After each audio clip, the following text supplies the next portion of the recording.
Good morning. So I'm having my coffee and I had a thought this morning that I think being an artist is just like being a surfer, and I wanted to share it with you and see what you think. So I'm not a surfer myself, but I've observed surfers because I live in Southern California. So anytime I go to the beach, I see surfers, and I've noticed that they get on their surfboard, they paddle out into the ocean, and then they just sit on their surfboard and wait for waves to come in. And a lot of times waves will come in and it'll be like a small wave and they'll kind of ride it, or a medium wave and they'll kind of ride it. And it can be hours before they get a really big wave that they're able to ride all the way to shore. And I feel like that's just like being an artist, because what we have in our control is that we can learn the skills of how to ride a wave through practice, and we can ride out into the ocean. Like, we can show up for ourselves or for an assignment as an artist with all of the skills that we've obtained. But we have to wait for all of the conditions around us to come to us, like the wave comes to the surfer, to be able to ride the wave to the shore. So, for example, I do work as a photographer.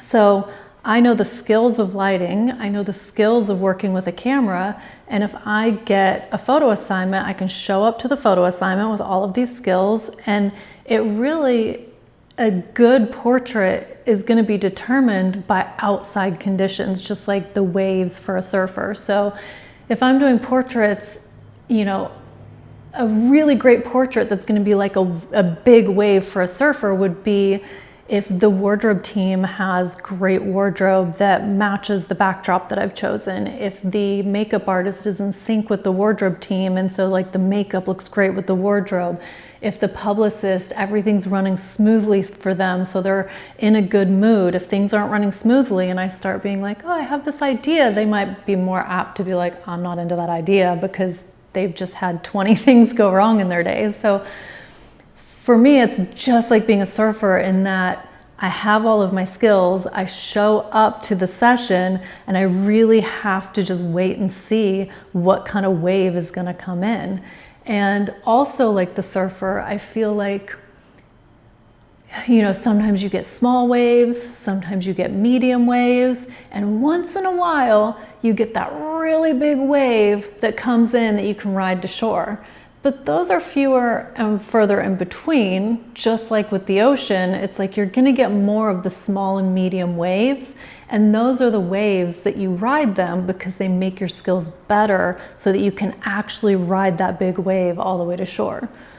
So I feel like that applies to all forms of art, whether it's like writing or dancing or music, where it's like people who work as artists can beat themselves up when they don't have a big wave every single time, or when a wave's not coming at all, because they can feel like, why am I not feeling that creativity, or why am I not having these ideas? But when you see it like a surfer in the ocean are the ideas. Like, you're not creating all of that yourself. The outside conditions that are coming to you are what you're riding as the surfer.